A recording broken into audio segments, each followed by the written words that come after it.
You're listening to Safety FM Mini.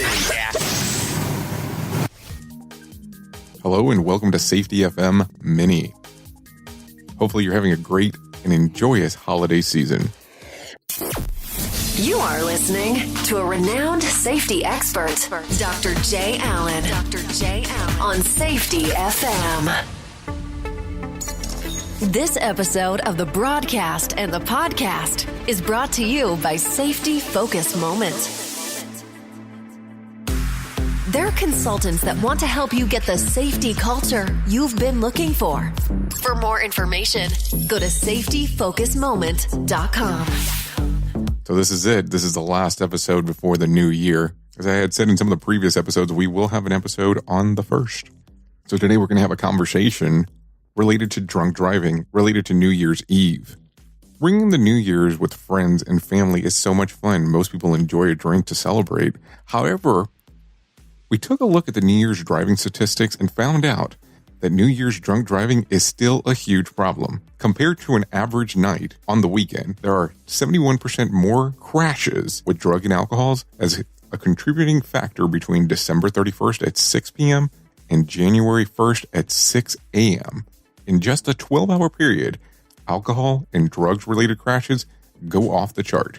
There's an organization by the name of MADD, that's M-A-D-D, and that's Mother Against Drunk Drivers, notes that the overall number of drunk driving death is down by 50% since the 1980s. We still know that New Year's Eve and New Year's Day continues to be clouded by drunk driving accidents and deaths. New Year's driving statistics show that between 2008 and 2012, January 1st had the highest percentage of alcohol-related deaths when compared to other days and holidays. New Year's Day in 2013 alone, we found out that 140 individuals were killed in crashes that were related to alcohol. On most days, only 28 people in America die after being in a drunk driving crash.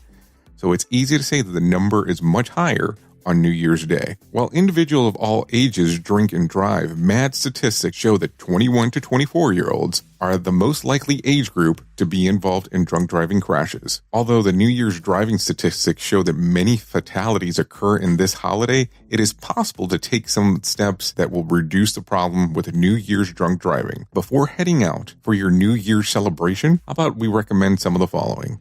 How about you have a designated driver for your New Year's Eve, New Year's Day celebration? If possible, spend the night at a family or a friend's house. That way you can avoid the need of actually driving home.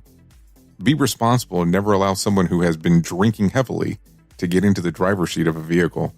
If you're hosting a New Year's Eve or New Year's Day party, be responsible. Help guests arrange transportation. I mean, there's so many different things out there now like Uber and Lyft, Super Shuttle, things to that extent.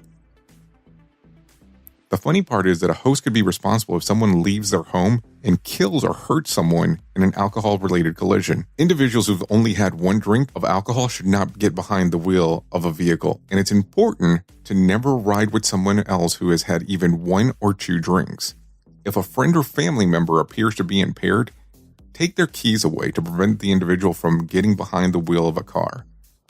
It is better to call a friend or a family member for a ride, and in this case, even a transportation company, even if it's embarrassing, than to get behind the wheel of a vehicle and cause a serious accident. Individuals should call the police if they have seen an impaired driver out on the road. We think it is better to get the police involved than to let the individual get into a car crash. And those are just some highlight points in regards of what you can focus on during this New Year's Eve, New Year's Day party and scenario. Just wanted to have a conversation with you during our Safety FM Mini on what are some of the best practices for New Year's Eve and New Year's Day. Like always, I appreciate you listening to Safety FM. Hopefully you had a fantastic 2018. I'm hoping for a better and more prosperous 2019 for you. And as always, I have been your safety manager and host, Jay Allen. And until next time, be safe.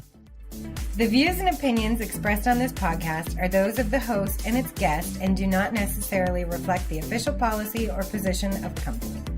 Examples of analysis discussed within this podcast are only examples. They should not be utilized in the real world as the only solution available, as they are based only on very limited and dated open source information.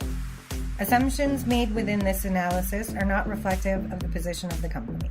No part of this podcast may be reproduced, stored in a retrieval system, or transmitted in any form or by any means, mechanical, electronic, recording, or otherwise, without prior written permission of the creator of the podcast, Jay Allen.